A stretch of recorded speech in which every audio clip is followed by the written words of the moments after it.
I'm going to start my video for a second as well.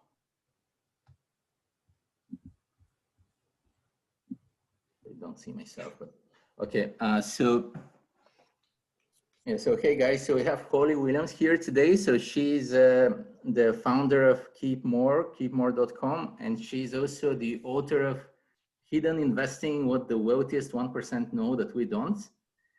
So through her company, if you would correct me, Holly, she has invested in $100 million in assets, real estate assets. So she's going to tell us more about her insights. So I look forward to it.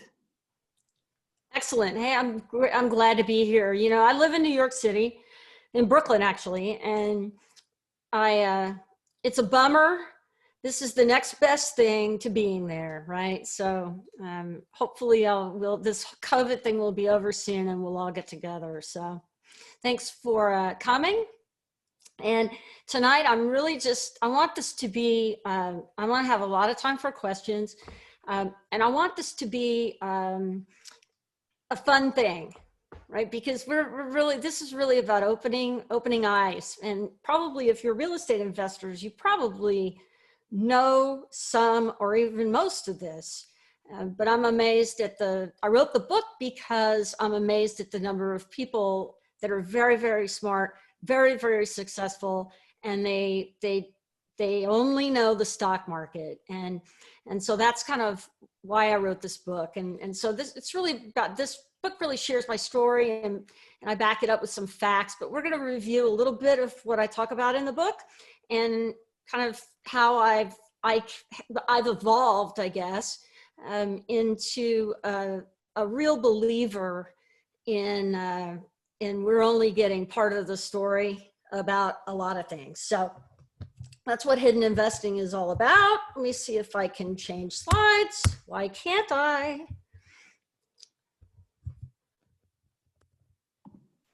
Okay, hang on. Yeah, it's working. It seems it's working. Got it. Why can't, okay. So what happened to me was that in 2013, I knew a friend of mine called me and said, I want to learn how to buy apartment complexes. And so I need investors. So I didn't really know what a syndication was, but I knew what an apartment was. And I had already invested in a number of real estate, single family homes, that sort of thing. And so I knew enough and I knew him. So I just invested in it to help him. But so I took that as a really partner with him. And through that, I learned some amazing things about multifamily syndication. And I learned that, you can really do nothing work-wise and get 99% of the benefits of investing in real estate passively and limit your risk and all kinds of things that we all, talk about all the time. And I was like, oh my God, how come people don't know about this? How could I have gone to business school and all this stuff and not know anything about this? It was just crazy to me. So I did that another 11 times over the course of 2015 to 2018. I moved money from the stock market and invested as a limited partner. And then along the way, I learned a lot and learned how this thing works. And I became part of the general partner team. And so I did that. I did 11 syndications. And then in 2018, I was like, why am I working? And I became very, very passionate just about this whole world. And it's amazing to me. When I was raising money for my the first deal that I was a GP on, I called all my friends, and they're like, Holly, I lost money in a real estate deal 2 years ago. I'll invest in your advertising or market research company. Do you want a job? But I'm amazed to this day that I have a ton of friends. They're coming around slowly, but people just don't know. about this. So I founded keepmore.com because I had found myself paying 50% of everything I made in taxes, and not really realizing that there was another way. You know, the accountants will tell you, oh, well, you know, if you're paying so much tax, that means you're making a lot of money. Well, it didn't seem like that much money to me, but you know, all the accountants were like, that's a good thing that you're paying so much tax. And I'm like, no, it's not. so I finally found out that those people were more tax preparers and not real CPAs. So there's a lot that that I found out along the way here, and my book talks about that. And why can't this change? Okay, this is really, I did another 8 syndications in 2019. I realized that super rich people thought differently about money and investing. And so in 2020, I wrote a book about it. So why I do this and why it was so amazing is that I watched my wealth along about the same time that I was given the opportunity to invest in the syndication. My parents passed away, not together, but about a year apart. And so I watched what wealth they had get destroyed by taxes. And they didn't really make that much money. They didn't really have that much money. But you know, the government has all these rules when you retire, and you pay full boat tax on the 401ks whenever you take it out. So my parents did everything that you're supposed to do, and they died really, I mean, I had helped them. Thank goodness I was in a position to do that. But it was pretty heartbreaking when I was cleaning out the house. I found, you know, notebooks where my dad was like figuring out how long he could stay in the house. It was just really heartbreaking. So I vowed that I would never let that happen. So I discovered that, you know, private investing is a club, and this club is where members have access to investment opportunities that those that aren't uber wealthy have. And there's a good reason why multifamily syndications haven't been that prevalent over the last, except for over the last 3, 4, 5, 6 years. And the reason is that we buy these things from hedge funds and from REITs, public REITs, and investing as a silent partner or a limited partner in these projects was really the only the very wealthy had access to it. Because if you invest in a hedge fund, I mean, most of them require, you know, at least 100K minimum, but probably usually more than that. But most of them require you to have a net worth of 10 to 25, $30 million. And you know, people that are just merely successful, and you know, we don't know that, and I don't have that kind of money, right? So I never had access to this stuff. So it's an amazing thing that we're in the middle of, that you know, it's an amazing opportunity, but people are just hardwired. So let me tell you what really put me over the edge. This is a commercial from Charles Schwab. All right, so just listen and watch. Introducing Schwab Intelligent Income, a simple, modern way to pay yourself from your portfolio. Tell us how much you have and how long you need it to last. We'll estimate how much you could spend, then you can decide how you'll spend it. Schwab manages the complexity with automated tax-smart withdrawals that you can start, stop, or adjust at any time with no penalties, and you pay no advisory fee. Schwab Intelligent Income. Schwab, a modern approach to wealth management. So in the chat box, can you guys tell me what that was about? Like, just what are they trying? What point are they trying? What are they trying to get across in that commercial? Anybody know or have an idea? Is anybody out there?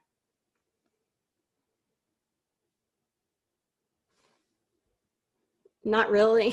Okay, we're here. Good. So you don't know what their passive income something.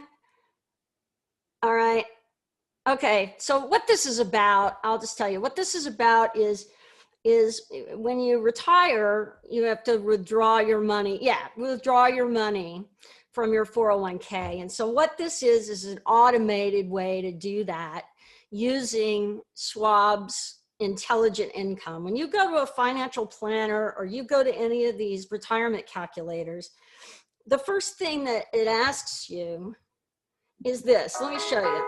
Listen one more time, Introducing not the whole Schwab thing. Intelligent Income, a simple, modern way to pay yourself from your portfolio. Tell us how much you have and how long you need it to last. We'll estimate how much you could spend, then you can decide how you'll spend it.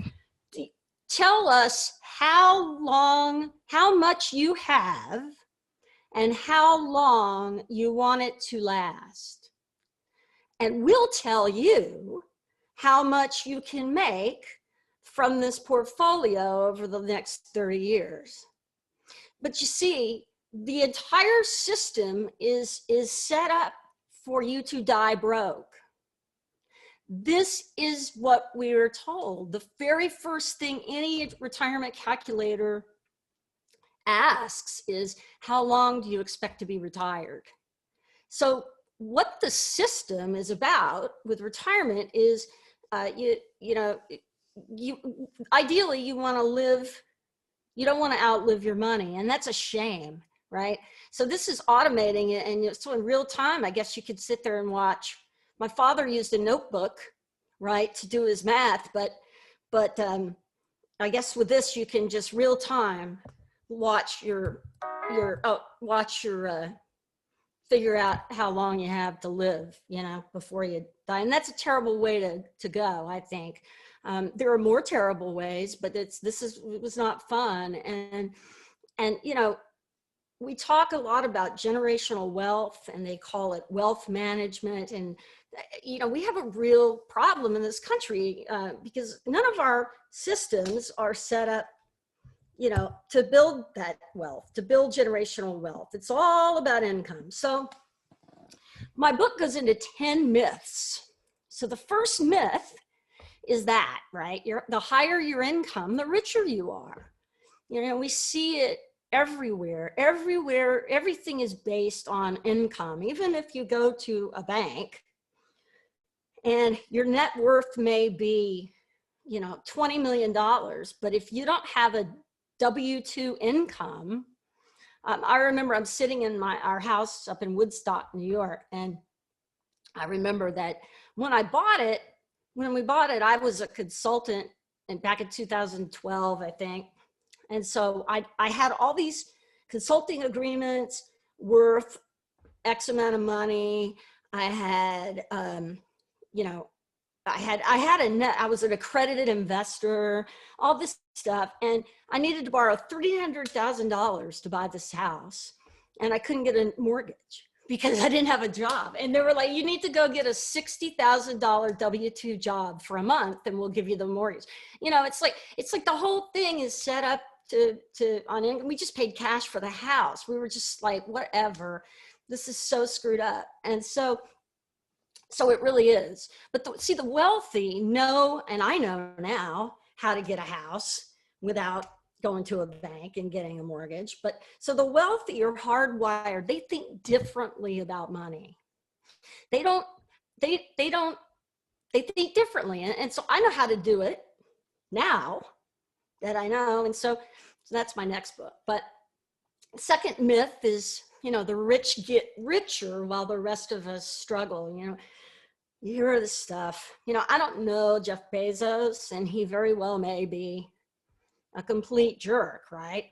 But I do know that it's pretty cool to push the button and then you have, something arrive at your doorstep, whatever you want, arrive at your doorstep a day or two later, or even the same day with some stuff. I mean, that's amazing. So, he created value with Amazon, and that's a real reason why people make a lot of money in this country, right? And so, you see it all the time. Everybody hates the rich, but the rich, when they're not taking it from the rest of us. So what we need to do is is, you know, it's about that whole abundance mentality versus scarcity mentality. And we need to study the wealthy and figure out what they're doing different from what we're doing. And so if I sit here for a while, it doesn't go. Okay, that's really crazy. The tax code is designed, this is a good one, this is my favorite one. Tax code is designed to tell us how much tax we need to pay. So when I'm in person, I always ask the group, I ask them, you know, how many people agree that we should follow the laws of the land? Everybody puts their hands up. So we should follow the laws of the United States of America. And that's a patriotic thing to do, right? Every hand goes up. So, you know, the tax code is written to incentivize us to do certain things. One of those things is real estate investing. And so the fact that, I mean, I don't know, I haven't seen Trump's taxes, but probably the reason he paid $750 is because he has so much depreciation and so much this and that. And that's perfectly following the laws of our land.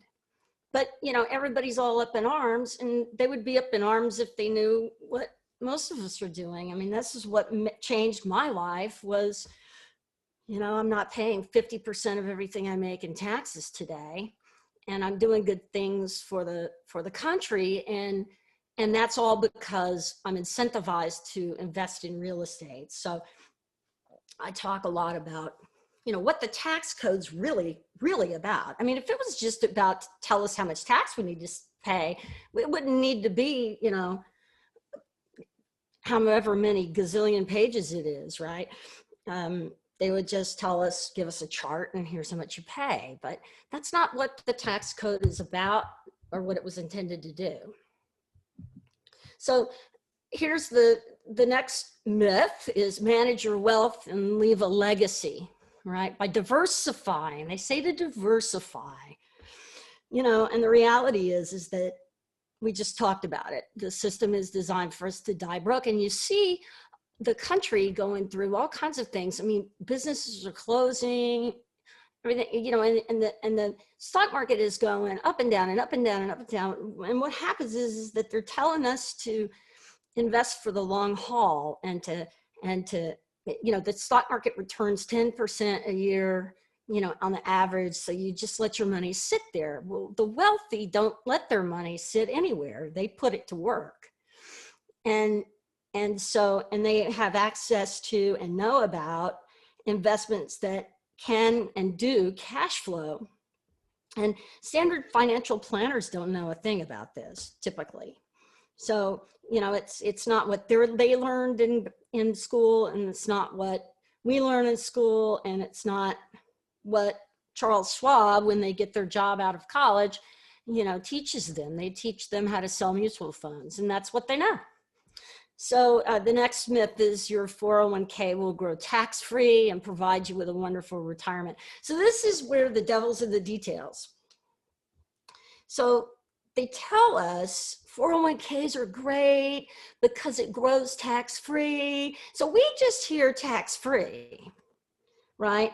So when you put that money in the 401k, when you're in a low tax bracket, usually, at least I was filling out 1040 EZ.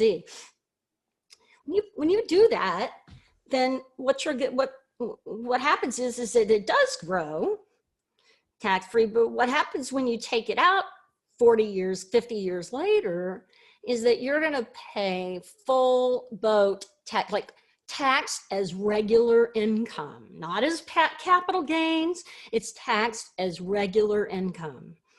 And it is devastating because we think in our heads, the average person, I tell you, first of all, I ask groups this. I say, what do you think a 401k costs you? Oh, it's free.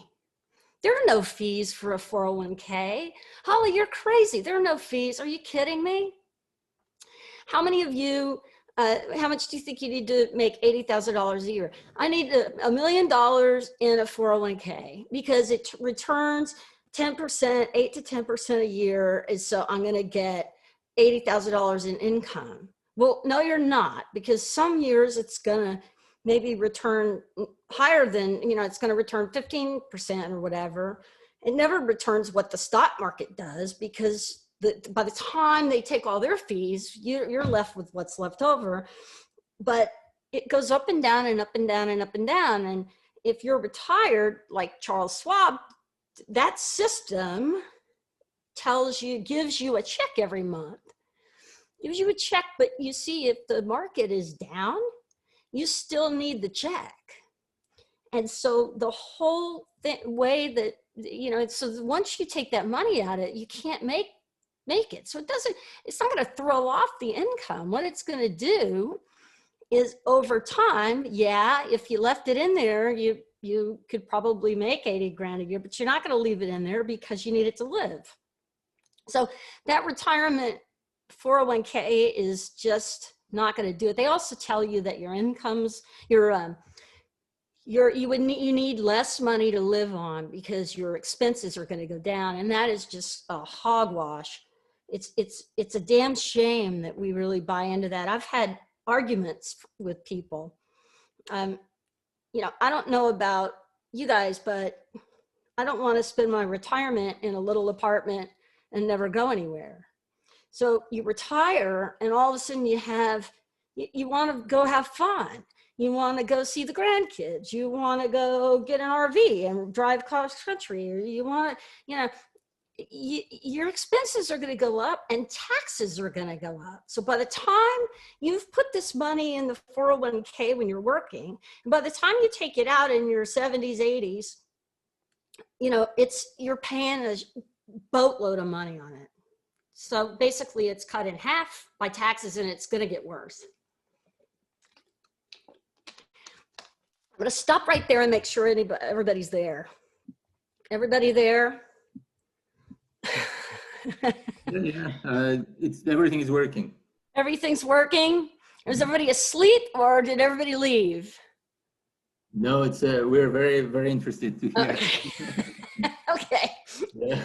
So because, in the book, I really get into the facts behind this. So this is really how much a 401k costs, and this is really what happens. And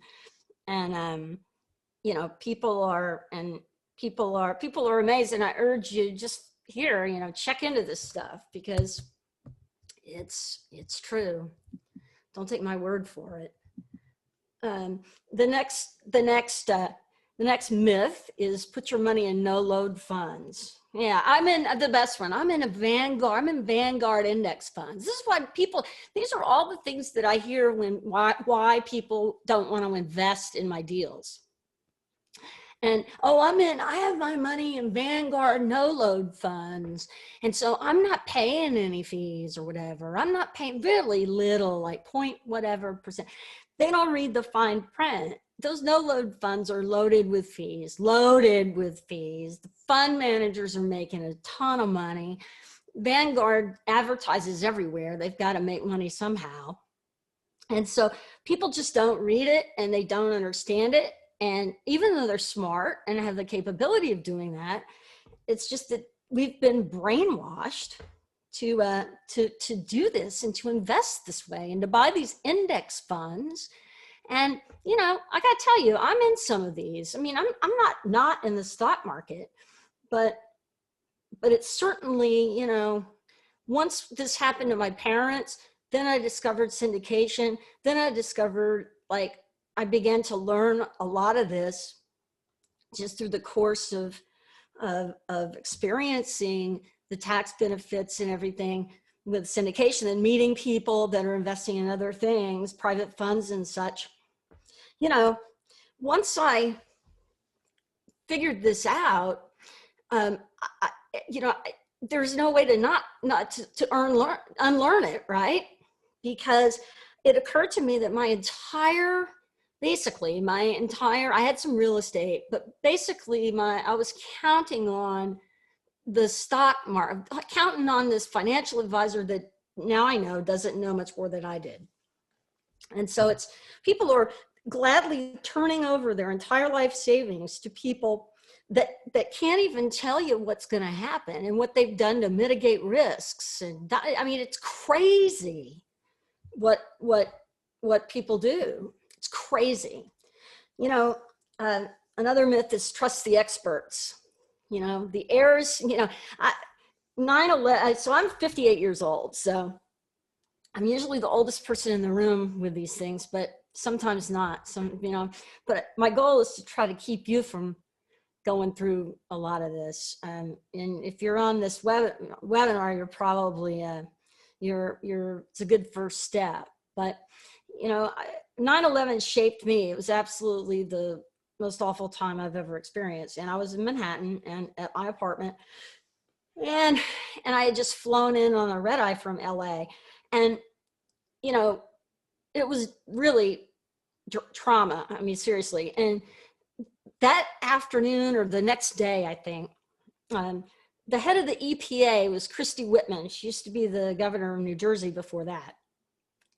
But the head of the EPA gets on TV and she says, you know, we've tested this, everything's fine. We've tested the air, you know, the air is safe at ground zero.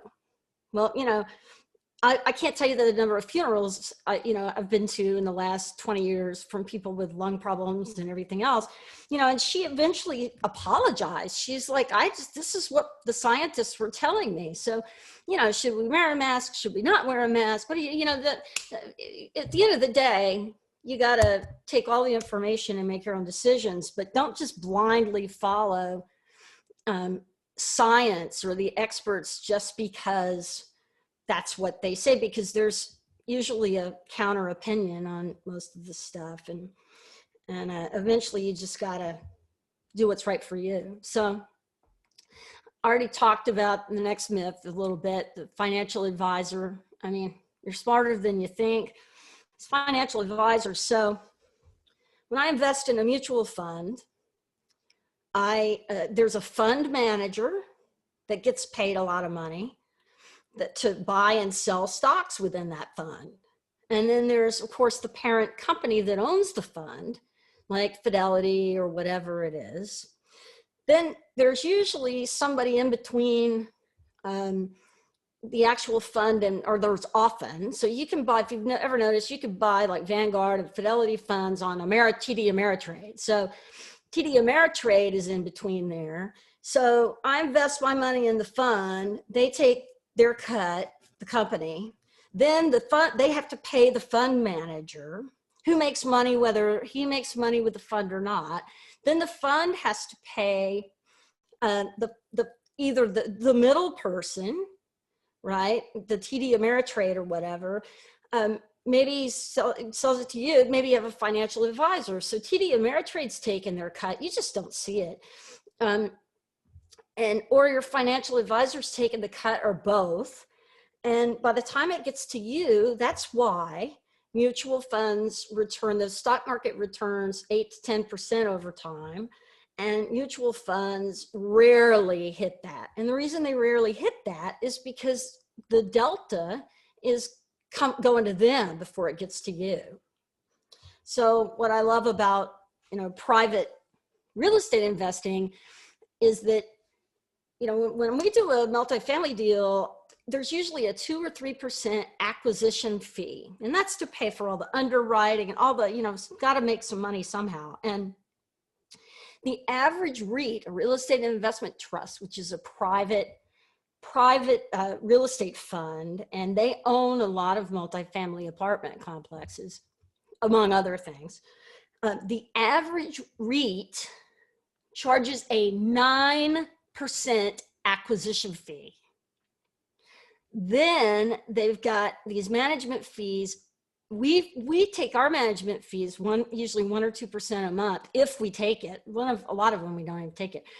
1 or 2% a month based on the profits. They take it based on the value of the asset. It's insane. It's really insane. What some of this the money, and that's why institutions, when you invest in, that's why you buy a REIT maybe through, you know, your investment account or whatever, and it's good, you know, but it's not as good as a multifamily syndication because you don't get the tax benefits and everything either. It's the fund does. It's the fund guys that aren't paying taxes. You are. So the next one is real estate investing is risky and unpredictable. It's all about, you know, and, you know, I've came to the conclusion that my financial advisor didn't know what's going to, I mean, we don't know what's going to happen. The stock market is an educated guess at best. And so when we talk about risk, what I understand risk to be now is understanding exactly what the risks are, and then exactly what we're doing to mitigate them. I can tell you every one of our properties, you know, what happened in 2008, what the what we've done to what kind of cushions we have, what kind of, we stress test it. So most of them, I don't do anything that is at 90% or above occupied, and stress test, I mean, it needs to be 60%, you know, 60 to 70% occupied, like people move out before we get into trouble. I mean, even, and that isn't even in bad trouble. There are other levers that we can pull. I mean, I want to plan, we didn't plan for a global pandemic, but knock on wood, our properties are doing okay. And the reason is that we planned for a crisis. We planned for this. So, you know, I think it's going to be fine, but we're just going to have to get, you know, we planned for this. And so I could tell you what we've done to mitigate the risk. The other thing I have come to believe is that the more zeros behind a deal, the less riskier it probably is. When I buy a single family home or a duplex and I lose the tenant, that's all my income or half of my income or whatever. You know, a small multifamily, even a fourplex or, you know, we've got a fourplex in Brooklyn. We lose a tenant, you know, that's a big hit. It's 25% of the income. If you've got a 200 unit apartment complex and you lose a tenant, it's not the end of the world at all. And so your risk is really mitigated if you do this right. So and then the final one is the good deals in real estate are all gone. So they're not. I did 8 multifamily deals in 2019. I've done 3 in 2020. They were bigger deals though. But you know, it's definitely not what it was, but it's definitely, you can find deals. And at the end of the day, like most things, this is about relationships, and the good deals don't ever go on the market. And so you need a reputation in the industry that, you know, you can close on time and do what you say you're going to do, and have experienced people that you partner with. And if you know where to look, there are deals. There are some really not so good deals also, but you know, you want to look, I'm a data person, and you want to look at markets that are growing. I talk about this in the book too. You want to look at markets that are growing, that are job engines. That's what I look for, job engines, because you have to remember that's what we're all trained to do, is to go get a job. And everybody needs one. And you know, what you want are companies moving into the area, which knocks out New York right away, knocks out most of California, knocks out, you know, but you know, the Carolinas, they're growing like crazy. And what I do is I look at a property and I look within 5 to 10 mile radius, and what are the employers there? And are they in the same industry? And, you know, you don't want to be like all car, you know, that you want like a diverse type of employment. And then you need to do a lease audit. A lot of syndicators don't do this. We do it every time. I want to know where the tenants work, I want to know what the tenant's job is. And I want, so that's really important. How long they've lived in the apartment. A lot of people do a lease audit and they just go, Sue Smith is in apartment 101 and she pays $900. Boom. I don't know. I want to know about a little bit about Sue Smith, right?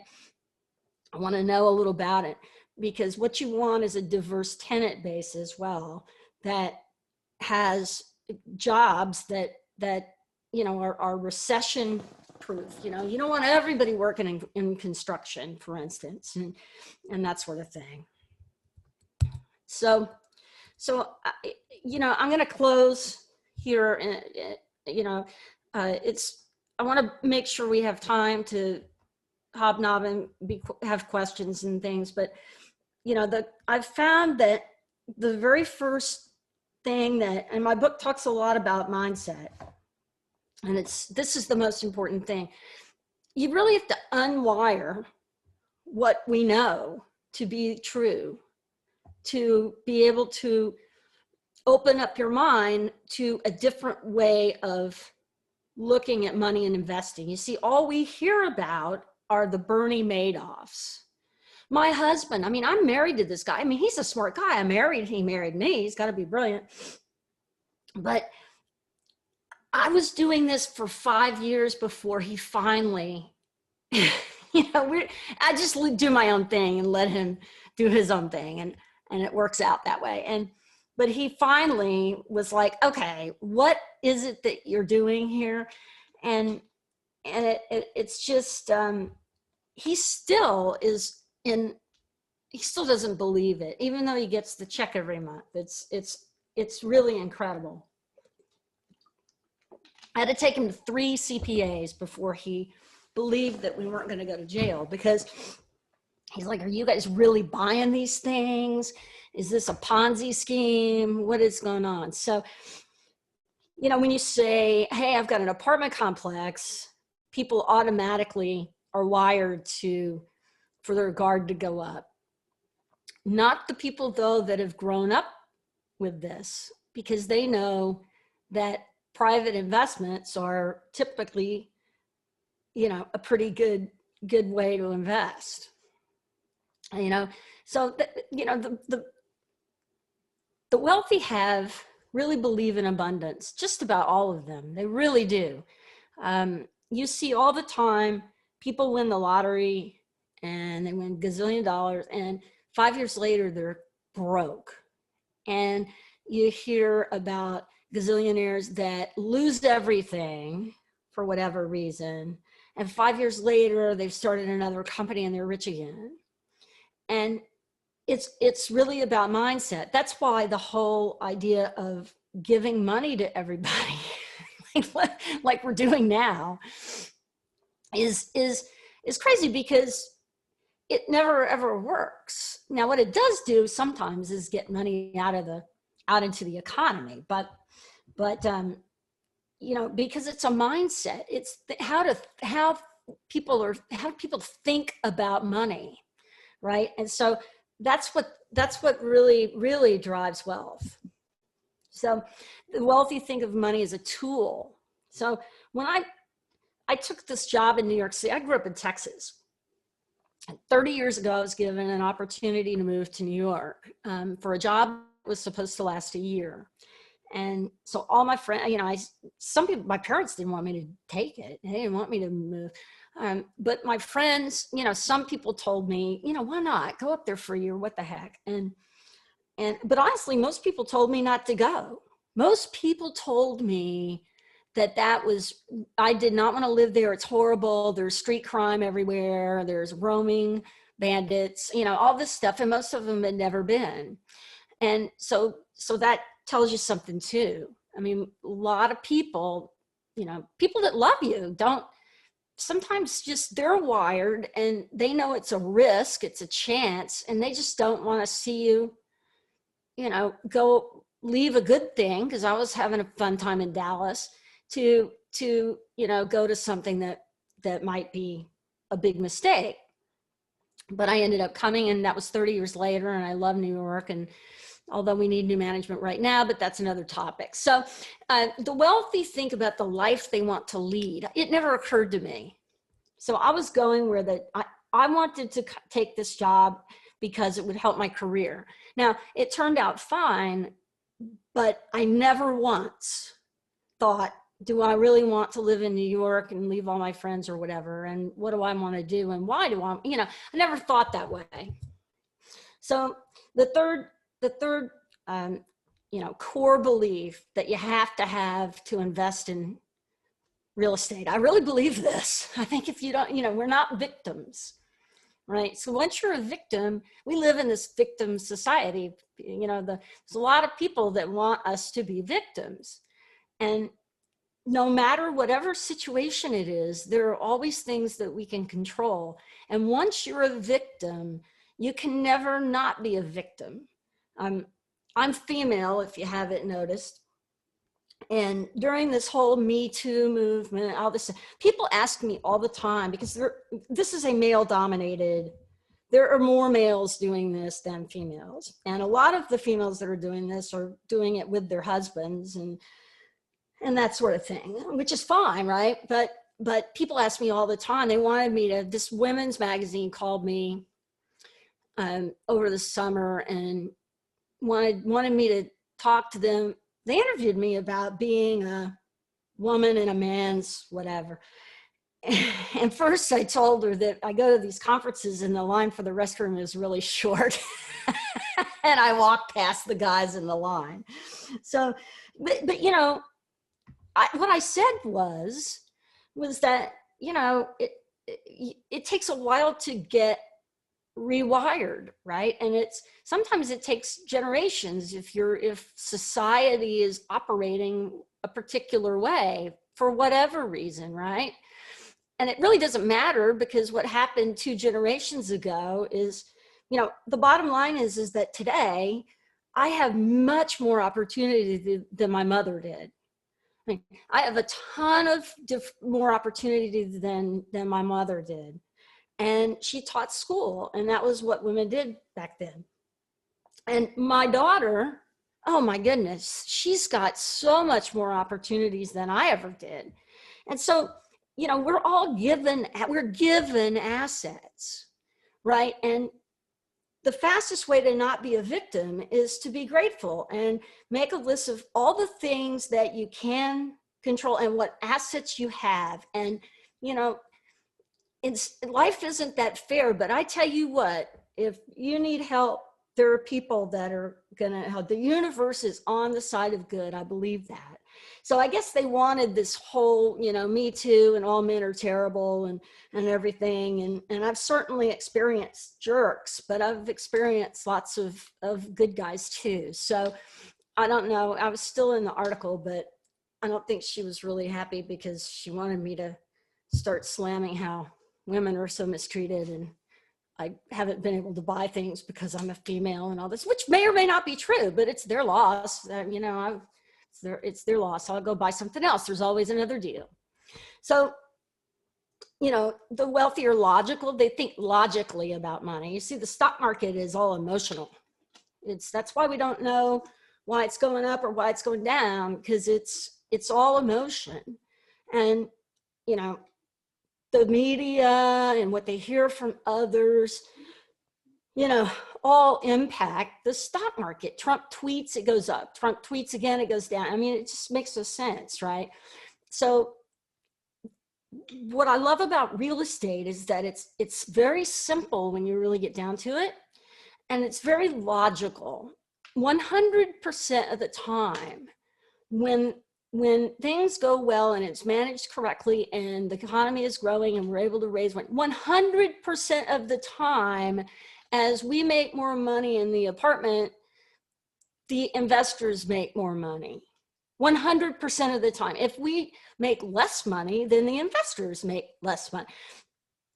The stock market, you can have like the greatest earnings and the stock will go down. It makes no sense. It just really makes no sense. Or you can have a company that doesn't even make a profit and they're just like soaring and worth all that. It's crazy.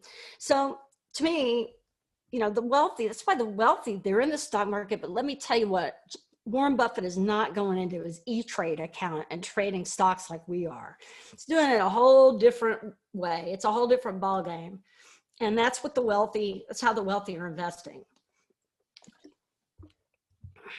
So, and then risks, you know.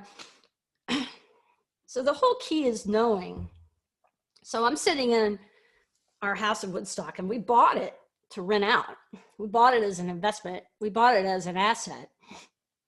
What happened though is that it was too late to rent it because we bought it like in July or whatever. And so we decided to just come up here, and my daughter was 9 years old. You know, we met all these friends. We joined this pool. She had a great time. And so we've never rented it. But so I know, I mean, is it an asset? Okay. Yeah, but not really. I could make much more money if I rented it out. Assets are really, assets that don't cash flow are what's risky, right? Money that isn't put to work is risky. If you leave money in a bank, you're losing money every day because you could be using that money, and the bank is using that money. I'm into this other thing called infinite banking, and I went and got my insurance license because it's just so amazing. And I knew about it, but I didn't really know about it. It's like multifamily, right? You know about it, but it's like insurance. What? Nobody wants to. You're not investing in insurance for the insurance sake, although that's fine, that's good. But it's a tool to keep your money moving, and it's just crazy. So, you know, that's my next thing that I'm really ramping up to talk about. So the wealthy just flat out look at risk differently. They know the mitigate risk. They know the levers they can control. And, you know, we don't know everything, but, you know, neither does anyone else. You know, the more you help other people get what they want, the more you get what you want. Gratitude provides strength and courage. I believe that. If things are really messed up, it's just not over. It's like this election, it's really messed up. It's just not over. But we're going to get through this COVID thing. We're living through history at this moment in a number of ways. I told my daughter, you know, I feel bad, man. She's a junior in high school, and they've got this stupid coat. They've got this. It's really, I really, really feel bad. She's doing better with it than me. But you know, this is their 9/11, right? She's gonna tell, you know, people are gonna study this, you know, so pay attention. We were driving through Manhattan early on in this thing, and we were mostly staying up here in Woodstock. And early on in this COVID thing, we were driving through Manhattan. It was deserted. It was like, you know, early April or something. And she was playing on her phone as usual. And I said, get off the phone, look at this, because this is history that we're driving through. Never again, I mean, probably in your lifetime will you see Rockefeller Center completely empty. And you need to be able to have this experience so that you'll know, right? So anyway, so here's my latest thing. I've got a course in hidden investing. You guys just heard the intro to it, right? So I'm going to have a weekly webinar, and every other week we're going to explore one of these myths in detail and have, you know, personal stories, not just mine, right? Others and stuff. And then I'm going to have every other week have a guest on. So there are many other hidden investing strategies. I talked about infinite banking just a little bit. There is, you can invest in airplane engines. It's crazy. COVID is putting a damper on it, but you know, they still have those leases. They sign these leases. They syndicate. I know a guy that syndicates airline engines. It's crazy. You can you know, invest in startup companies. This is what the real wealthy do. They do you know, private funds, right? So I'm starting a private fund myself, actually. But every other week we're going to have an expert to talk about those things. And then every now and then we're going to talk about various money strategies based on your questions and comments, if you'll ever say anything. But so we're all, you know, we'll always provide great insights and fun. So I hope that you'll join my little group. I have a Facebook group called Hidden Investing, and I can get you guys links, and you know, I hope that some of you will sign up for my weekly webinar. I'm really going to do it. So, you know, week 2, week 1, you just saw a preview. I'm going to do some of this. I'm not going to go through all the myths. I don't know what I'm going to do, but it's going to be, you know, you got a preview of this. So let's see. So I got you guys, you can get a copy of this if you'd like by putting in the code keep more. So keep more, one word, all small, keep more, and you'll get, I think it's like $9, something like that, to print it and ship it. So that's that. What do y'all think?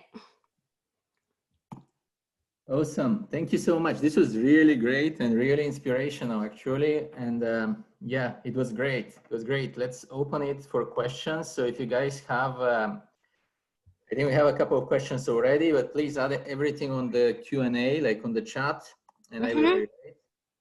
So yeah, so cash on cash requirements, you know, I'm more interested in the team and the deal, and I want to know that they have stress tested, and by that they need to do a sensitivity analysis.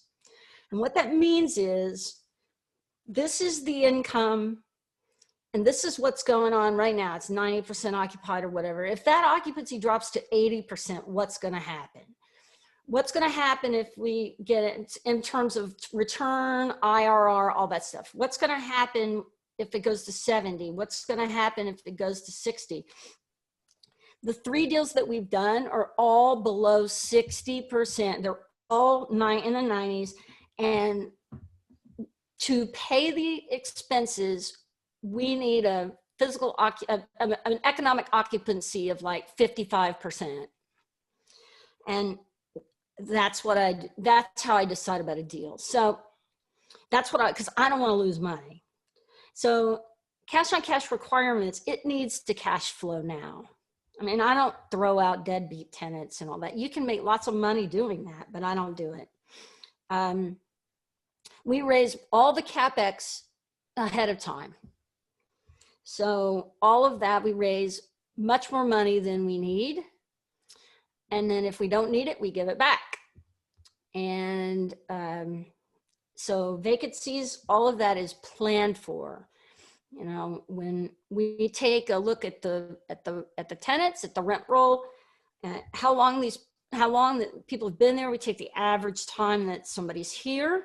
You know, what's the turnover in there? So we estimate then when they move out, what it's going to cost to renovate and how long that apartment will be down for that month. And so we figure it out like that. So it's all very, you know, so I could talk to investors all day long about specifics with this. And that's what people, to invest in your deals, that's what they're going to want to know, stuff like that. They want to know, I like class B and A-, B+, neighborhood. This market, where we are right now,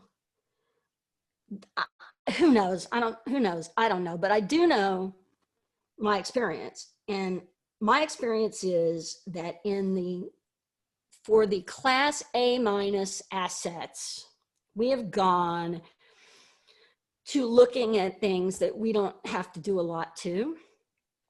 And the reason is I don't think there's going to be a big, you know, it'll pay out. I mean, it'll make money, but it's not going to be you're going to get a 2x return. You know, I don't think it's going to be, I mean, some of these, when we started doing this in 2014, oh my goodness, we were making money. And it's not going to, these aren't going to do that, because you make money, real money, but you also take on a lot of risk when the place needs a doctor, you know, when you want to throw out deadbeat tenants and stuff. So the kind of tenant I want now, right now, this is probably going to change when the market changes, but right now, I want people that care about their credit score. That to me is the most important thing. You need to find people that, a tenant base that when you lose people, you lose them to buying a house, right? People that are working and really care about their credit score. If you don't do that, they're on payment plans, if that. So what's your typical hold period? So I'm coming around. I used to say I want a 10-year Fannie loan, 10-year fixed. I want a 5-year business plan. And I want to, because I don't want to have to get out of the deal when I don't have, you know, when it's the wrong time in the market. You have to be able to, you have to have some cushion. So what I do believe is I want the loan terms, the length of the loan, to be double the business plan.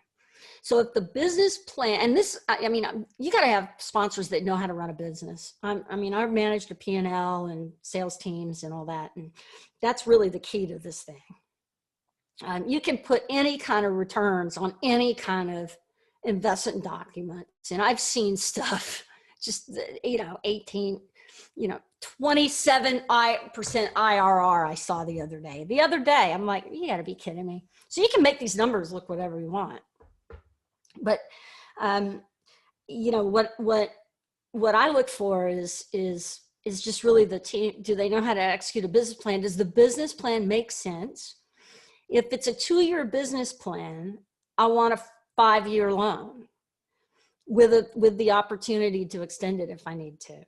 If it's a 5-year business plan, I want a 10-year loan. So I want a loan terms that's double the business plan, because most recessions last 2 years. Almost all of them. If you go back in history, I love history too. You know, the Great Depression was a different one, but honestly, the worst of it was about 2 years. If you look at apartment complexes, and well, there weren't that many apartment complexes, but if you look at you know, the down times, you know, in my lifetime and in the last couple of generations, it's usually been 2 to 3 years. So if you've got a 2-year business plan and a 5-year loan, you start figuring out what to do at year 3, you've got some cushion. And then if you've got an option to extend, and most banks, if it's a real depression, they'll work with you. Interest only, how many years? As many as we can get. Usually what we're seeing is 2 to 3 years. But, you know, as many as we could get. It's getting harder to finance. The banks are getting tighter with their lending requirements. Let's see, job engine markets, like the Carolinas. I like, not all of Florida, but I like Jacksonville. I don't like tourist markets. And in fact, I'm glad I don't, because Orlando's not doing bad because they're open, but they're not doing good either. And Dallas, I love Texas, partly because I'm from there. I grew up in Houston, lived in Dallas a couple of times, went to school out in West Texas in Lubbock, Texas Tech. So I'm from Texas, so I feel real comfortable there. And I actually lived in North Carolina for a couple of years too. So I like the Carolinas. I just don't like the Northeast. I mean, and I want basically the red states. I mean, I hate to say that, and I don't want to get political, but you know, they're the places that people are flocking to because we're getting killed here in the Northeast. It's insane. And I want tenant friendly. What if the numbers don't work without IO? Don't do the deal. So it's very simple. You have to calculate the DSCR on what happened on the numbers when you start having to pay the loan. So you just don't do the deal. And it's going to take you a long time to find, I mean, these deals don't come around all the time, but don't do it. So I'm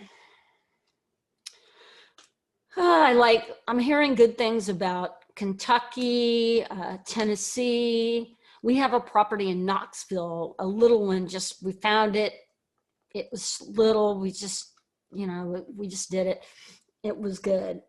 It's doing well. I like college towns. I love Raleigh. Raleigh's got educated workforce. It's a tech hub. And I love Charlotte. Virginia, I'm hearing good, pretty good things about Kentucky, Tennessee. So yeah, I mean, Alabama, there's Birmingham. Pre-COVID, you utilize online marketing versus in person. Well, what I've found is that it's really difficult you really have to, this raising money thing, you really have to, people need to know you. If they don't know you, they can't like you. And if they don't like you, they can't trust you. So knowing comes before trusting. So you have to know people. I am a people person, and this whole thing with Zoom is okay, but it's not about the facts of the deal for me. My investors want to know that I know what I'm doing and I'm paying attention to it, and I am not going to let anything happen, and that I will go down there and rake the leaves if I need to. And I'm dead serious. So that is what people invest in. Now it's got to, and you should know this with all your investors, like so my objective is not to lose money, right? My objective is don't lose money, cash flow. Then if it appreciates, that's great. But I do not buy for appreciation. And that's the other thing. A lot of people in New York, LA, San Francisco especially, they don't understand cash flow. I mean, they think they understand cash flow, but they don't think of cash flow as net operating income. Even real estate people, I ask them, what's it cash flowing? And they go, oh yeah, I'm making $3,000 a month. How are you making $3,000 a month in this house? Well, that's what their rent is. I was like, no. What does it cost you after the loan, after this, that, and the other thing? And they, I'm not sure. I mean, about $200. I'm like, they're not even sure, right? So it's just, my investors want me to be sure and have thought about all the crummy things that can happen, and be overinsured. What percentage of funds? Small percentage. I usually put 50 or 100 grand in each one. The first deal that we did, I thought I could raise $1 million, and I thought it would be no problem, because this is so obvious to me how great this thing is. It's so obvious to me. And so I started calling my friends, my colleagues from advertising and stuff, that my net worth is a square root of theirs. I mean, these are people that have, oh my God, they invest in 10 angel companies out in the valley, out in Silicon Valley, and they get on the board and all this stuff. One of them hits big and 9 of them lose, and they're into all that. And this is very pedestrian to them. And they don't understand it. They don't understand it. Now they're starting to understand it one by one, but it's taken 5 or 6 years. And now they'll call me and they go, well, now what are you doing? And once they see the K1, once they see the checks, and then they see the paper loss, they're like, okay, wait a minute. what? And so they start to internalize it. But, you know, the first deal I put 400 grand in because it was harder to raise money than I thought, and we wanted to do it. So that was a good investment, but it was a lot of money to have in one deal for me. How do you ensure deal flow? It's relationships. It's really, that's why I partner with people that live or that are there nearby. I believe that too. It's very hard to live in New York and try to do a deal in Houston or whatever, even if you know the market, because, you know, at the end of the day, you know, if I'm a broker and somebody gives me, goes sell my apartment complex, and I know these 5 people that I've dealt with before, and they're not full of it, and they say they can raise the money, they can raise the money. If they say they can close, they can close.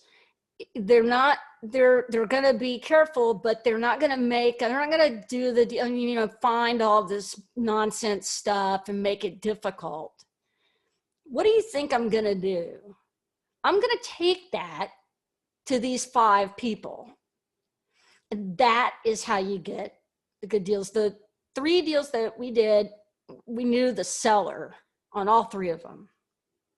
And so and we had worked with the seller on another deal. Now, at the beginning, didn't have any of that. And we partnered with people who did. That's really what you have to do. At least for me. That's what, to me, that was the best way to get into it. And you have to pivot, you know, a little bit depending on what the market's very tight right now. There's a lot of people chasing deals, and not that you can't find them, but you can, you know, you got to be very careful. This is a big, you know, you want to make sure that you've got wiggle room and that you raise enough money. How do you ensure deal flow, yeah, that's how. Is online marketing. So yeah, in person, I want to know people. You know, we're starting to do 506Cs where you can advertise. I still don't think that, I've never met anybody that's just going to send me, you know, $100,000 because they saw it on Facebook. So, you know, it's not easy to raise money. It really isn't. To people, I have some of my best friends won't touch this because they don't get it. They trust me. And all of them, they invest, they'll go, Holly, I'm just doing this because it's you. And then they're like, oh my God. So, you know, I used to say that I have very few regrets, but one of them is that I didn't know about this because I really could have helped my parents, but my brother got into this with me, but only after I'd done it. He said they wouldn't have done this. They wouldn't have done it. You could talk all day. He didn't do it till I was in this 3 years, and he's like, oh my God, this is insane. And he said they wouldn't have done it, so don't feel bad. So that's that. Okay. That was great. That was really, really good. Well, you guys are really, really good. And so go to my site there. I got a little free thing at hiddeninvesting.com too about mistakes that I've made. You can do that too. And then Hidden Investing /book. Well, there's a link. If you just go to Hidden Investing, you can get the free little report, and then you can go get the book. And if you do that, make sure you put keep more in the little code, and you'll get it for, I think, $9 or $10. Awesome. Well, it was we are a bit over time, and it's been really, really good. So thanks for everyone for the questions, and thank you, Holly, for this lecture. I think it's been, like, at least for me, really inspirational. I hope it has inspired others as well. I hope so. And I hope I meet you guys at some point. So Yeah, absolutely. In person would be always better. we will do it. Thank you so much. All right. We'll talk soon. Talk to you later. Thank you guys. I'm going to sign off. Are we signing off? No, I just turned it off. That's it. Pretty much. Yeah. Yeah. All right. I'm yeah. going to sign off now. Thank you so much. Thanks, It's everyone. great to do. Great. Thanks for having me. Bye-bye. Thank you.